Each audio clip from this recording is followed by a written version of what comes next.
The sandwich looked wrong. That was Rafael's first thought as the flight attendant placed it on his tray.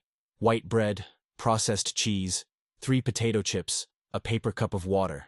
Around him in first class, passengers carved into pepper-crusted ribeye. They twirled pasta on silver forks. Crystal wine glasses caught the afternoon light streaming through the windows. The smell of garlic butter filled the cabin of SkyElite Airlines Flight 447 from Manila to Los Angeles. "This is your meal," the flight attendant said. Her name tag read, Amanda. Her smile was professional. Empty. Rafael looked at the sandwich, then at the steak 2 seats over, then back at Amanda. "I ordered the beef. This is what we have for you. Not what we have available. Not what's left. What we have for you." The words hung in the air. The businessman in 1A shifted uncomfortably. The woman across the aisle, elderly with kind eyes, stopped eating. Her fork froze halfway to her mouth. Rafael pulled out his phone.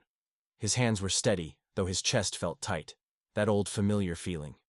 The one that never quite went away, no matter how successful he became. He took 3 photos. The sandwich, the contrast with the meal beside him, Amanda's name tag as she turned away. Then he opened his messages. "Elena, emergency board meeting, 7 a.m. tomorrow, SkyElite headquarters, every executive, no exceptions." The response came in seconds. "Confirmed, sir." "Do they know yet?" Rafael typed back. "No, let's keep it that way." What Amanda didn't know, what nobody on this plane knew, was that 5 hours earlier, Rafael Domingo had signed the final documents, making him the majority owner of SkyElite Airlines' 67% controlling interest. The airline she worked for was now his. "Excuse me." The elderly woman leaned across the aisle.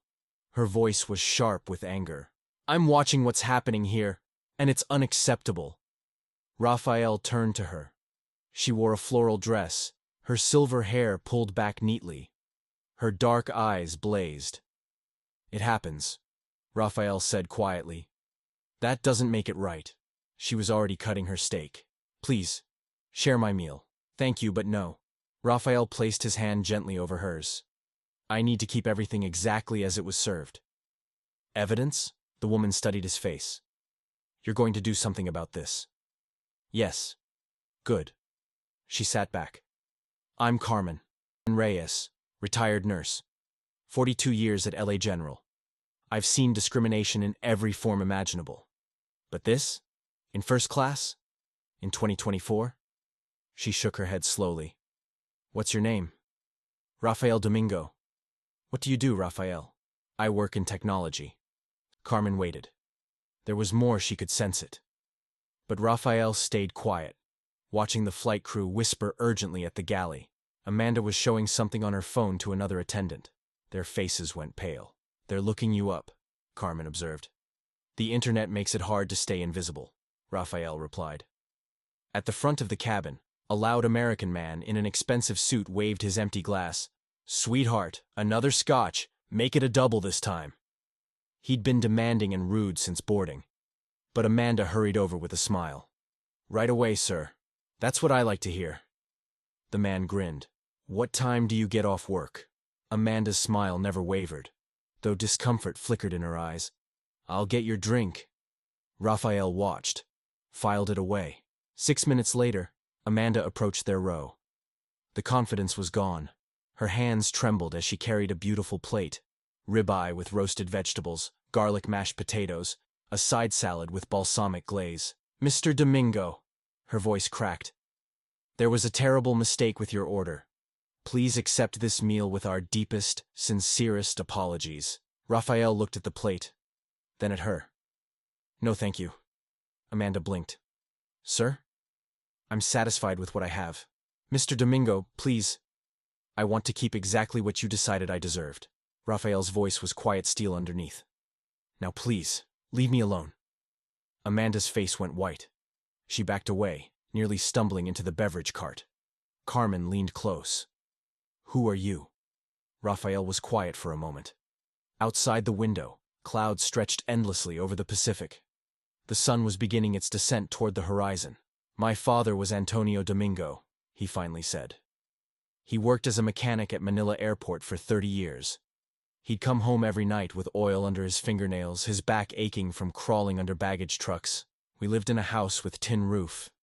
When it rained, we had to put buckets everywhere to catch the leaks. Carmen listened.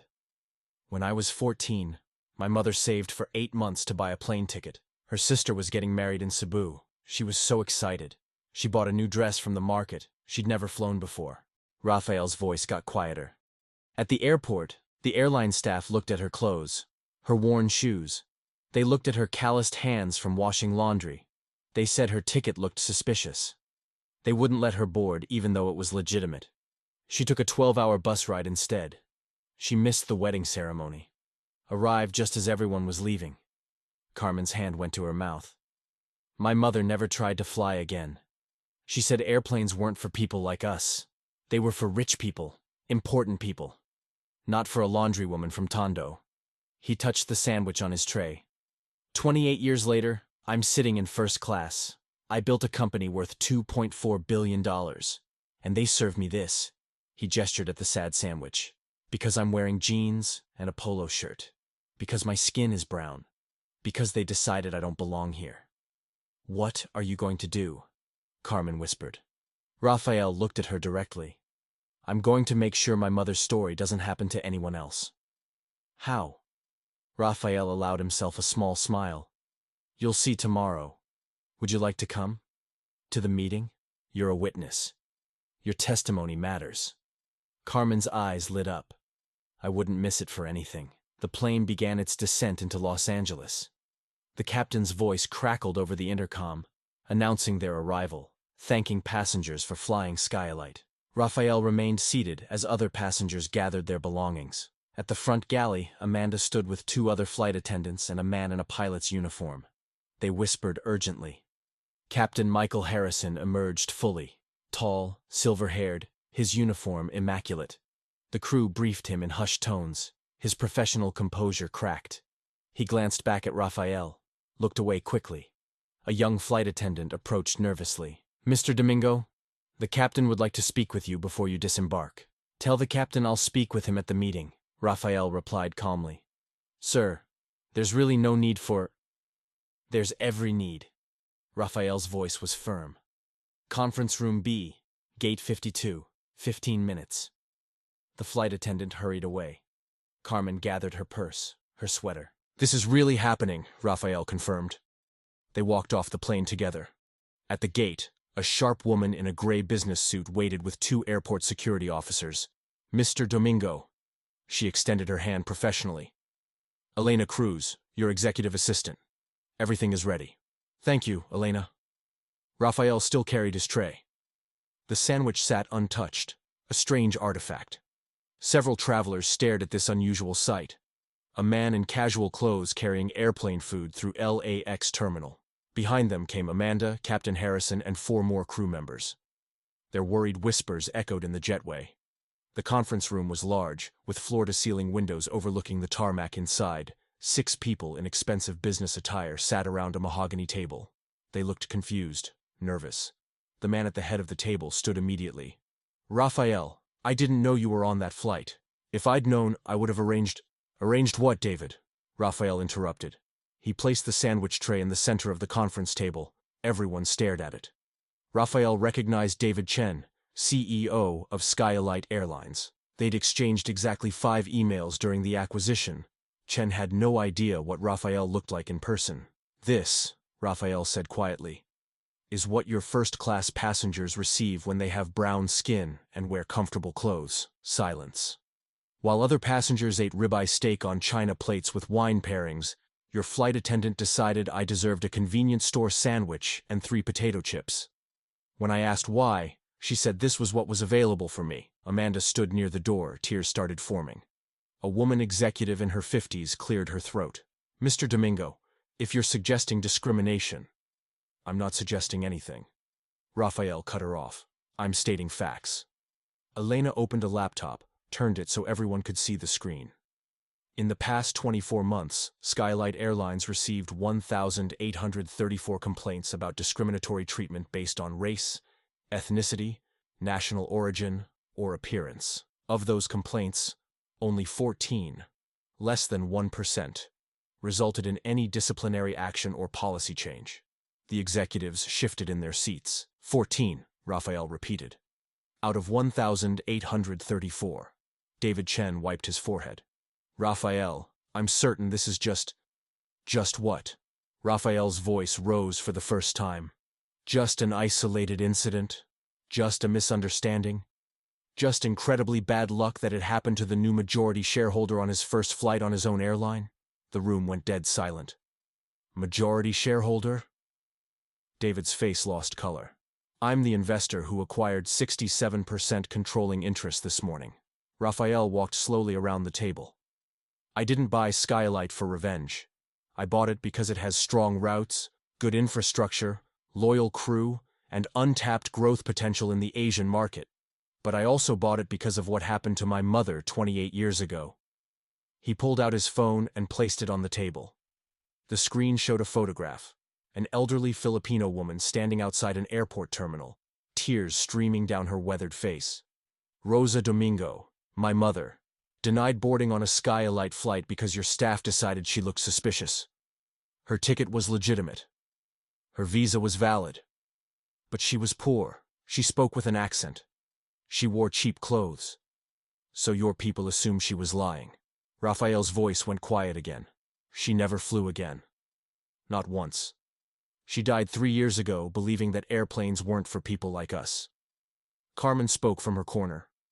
I watched what happened today. I'm a witness. That flight attendant looked at Rafael and made a decision about who he was based on how he looked. I saw it happen. Amanda sobbed openly now. I didn't know who he was.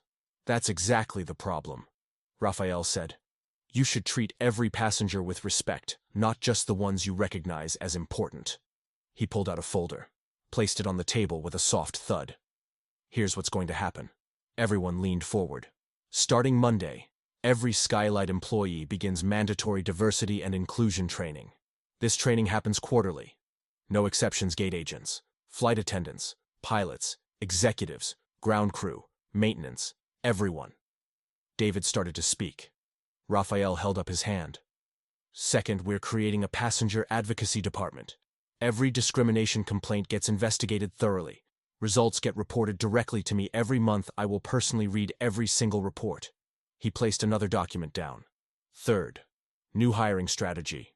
Our staff will reflect our passengers.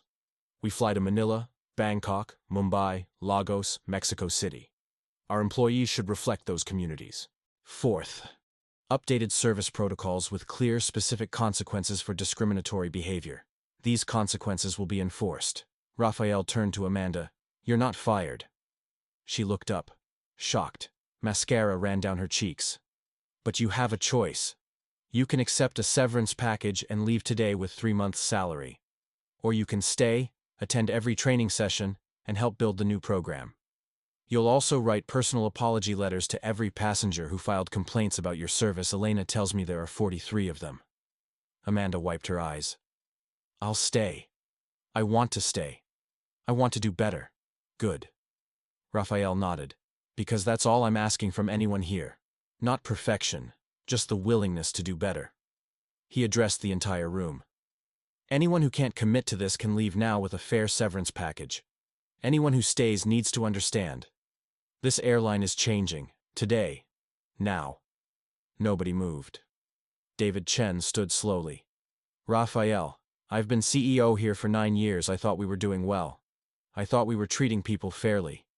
His voice cracked. I was wrong. My own daughter married a Filipino man. My grandchildren are half Filipino. They'll fly on this airline someday. I want them treated with respect no matter what they're wearing or how they speak. Rafael studied him carefully. Can you actually lead this change, David? Not just talk about it. Actually make it happen. Yes. David's voice was firm. I want to fix this. Then you're staying as CEO. But your performance reviews now include diversity metrics, complaint resolution rates, and training completion percentages. Your bonus structure changes to reflect these priorities. David nodded, relief washing over his face. Rafael turned to the other executives. I'm giving everyone in this room 1 week to review these policies. Then we vote as a board. But understand, as majority shareholder, These changes are happening whether you vote yes or no. The only question is whether you're part of the solution. Elena began distributing thick folders to everyone. Meeting adjourned, Rafael said. Except you, Amanda. Please stay. After everyone else filed out, only Rafael, Carmen, Elena, and Amanda remained. Rafael sat down across from Amanda. Why did you do it? His voice was gentle now. Why did you treat me that way? Amanda struggled to speak. I looked at you and made assumptions. You weren't dressed like the other first-class passengers. You seemed different. I thought maybe... She stopped, ashamed. There's no good excuse. Where are you from? Rafael asked. Small town in Montana. Population 2,400. I've never really been around people who don't look like me until I started this job 5 years ago. Rafael nodded slowly. That's not an excuse. But it is an explanation. You can't respect what you don't understand. You can't value what you've never encountered. He showed her another photo on his phone. A woman at a sewing machine, surrounded by fabric, her hands moving with practiced skill. This is my mother at work. She was a seamstress her whole life. Her hands were scarred from needle pricks. She never owned more than 4 dresses. But she was the strongest, wisest, kindest person I ever knew. Amanda looked at the photo, tears flowing again. When you looked at me today, you didn't see me, Rafael continued. You saw your assumptions, your limited experience, your unconscious biases. That's what we're going to fix. Not just for you, for everyone. I'm sorry, Amanda whispered. I'm so sorry. I believe you, Rafael said. Now show me through action. Help us build something better. Rafael and Carmen walked through LAX together. An unlikely pair, the retired Mexican-American nurse and the Filipino tech billionaire. What's the first thing that changes? Carmen asked. Rafael looked back toward the gate where another SkyElite flight was boarding. Families, business travelers, elderly passengers, students, all kinds of people heading toward that plane. The training starts Monday. Every employee. Every level. No exceptions. He paused. And I'm hanging 3 photos in my new office. One of my mother outside the airport crying. One of the sandwich. And one of you. Me. Carmen looked surprised. You spoke up when you didn't have to. You're what we need more of. People who see injustice and refuse to stay silent. Carmen smiled, squeezed his arm. Rafael's phone buzzed. A message from Elena. Amanda just submitted a 15-page proposal for the diversity training program she wants to lead the development team. What should I tell her? Rafael thought about his mother's words, spoken 1,000 times during his childhood. Ang kawayan ay yumuyuko sa bagyo ngunit hindi nababali. The bamboo bends in the storm but does not break. He had bent many times in his life. But he had never broken. He typed back, tell her yes. Everyone deserves the chance to do better. Behind them, SkyElite Flight 447 pushed back from the gate, beginning its return journey to Manila. On board, a new crew was preparing for service. And on Monday morning, every single one of them would begin learning how to see passengers not as stereotypes or assumptions, but as human beings who deserved respect. Rafael stopped at the airport exit. Carmen beside him. The California sun was setting, painting the sky in shades of orange and gold. Your mother would be proud, Carmen said softly. Rafael looked at the sandwich one last time, then placed it carefully in his briefcase. She used to say that we don't climb mountains for ourselves, we climb them so others can see the path. So they know it's possible. He smiled. Tomorrow, we start building stairs. Carmen squeezed his arm again. And I'll be watching to make sure you do it right. As they walked into the parking structure, Rafael's phone rang. David Chen's name appeared on the screen, Mr. Domingo. David's voice was urgent. I just pulled the complete complaint files going back 5 years. It's worse than we thought. Much worse. Can we meet tonight? Rafael looked at Carmen, who nodded encouragingly. Send me the address, Rafael said. We have work to do. He hung up and took a deep breath. The real work was just beginning. Not the dramatic confrontation. That part was easy. The hard part was the daily commitment to change. The training sessions, the policy updates, the complaints that would still come. The employees who would resist. But as Rafael walked toward his rental car, He thought about the 1,834 passengers who had filed complaints, the ones who had been ignored, the ones who had been dismissed, the ones who had stopped flying altogether because they didn't feel welcome. They deserved stairs to climb, and Rafael Domingo was going to build them. One flight at a time, one employee at a time, one passenger at a time. The sandwich in his briefcase felt lighter now. Not because it had changed, but because its purpose had transformed. From evidence of discrimination into a symbol of commitment, from an insult into a catalyst for change, the bamboo had bent in the storm. Now it was time to stand tall.